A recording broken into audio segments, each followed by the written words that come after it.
L'inquiétude des éleveurs grandit en même temps que l'épidémie progresse. 190 foyers de fièvre catarrhale ont été recensés en France. La Marne, la Haute-Marne et les Ardennes sont touchés. Pour certains éleveurs, les vaccins sont arrivés trop tard. Ils ne peuvent que constater les dégâts du virus. Les précisions de Cécile Banazic et Théophile Aubriot. Là, les moutons. Celui-là, c'est ce matin.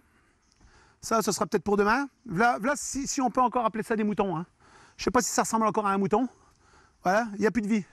Ce matin, de nouveaux moutons de son cheptel sont morts de la fièvre catarrhale. Bruno Misère, éleveur ardennais, réclame depuis octobre des vaccins. Il ne les a reçus que mardi dernier. Trop tard pour sauver ses bêtes, malgré des soins préventifs. On a des incompétents en face. C'est ça le problème.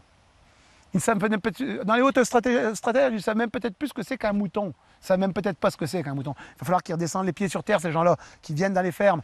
Le ministre de l'Agriculture, on l'invite, qui vienne nous voir, qu'on lui explique ce qui se passe dans nos fermes, qu'ils voient ce que c'est qu'un mouton, qu'ils voient le résultat aujourd'hui d'un vaccin qui a été fourni un mois trop tard.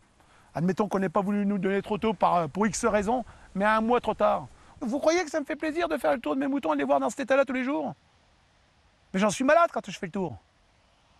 La fièvre catarrhale, transmise par un moucheron, avait déjà touché les Ardennes en 2006. Mais cette épidémie est inédite par son ampleur. À 10 km de là, Pascal Guichard, lui, a perdu 3 moutons et une dizaine d'autres sont malades. La reproduction à venir est remise en cause. Aujourd'hui, là, on prépare les béliers déjà. On commence à leur donner des cures de vitamines, minérales, pour bien préparer les béliers. Aujourd'hui, les béliers sont dans le coltard. Donc ils font de la fièvre, ils ne sont pas bien du tout, et ils risquent d'être stériles complètement. Alors, qu'est-ce qu'on peut faire aujourd'hui, quoi? Voilà, on est vraiment découragés. Découragés. Je ne comprends pas pourquoi que les Belges ont pu vacciner à partir du mois de juin, début juin, et que nous, on n'a pas pu le faire.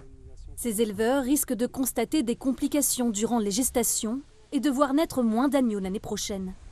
Certaines vaches de Bruno Misère atteintes elles aussi mettent bas en avance. Un veau n'a pas survécu.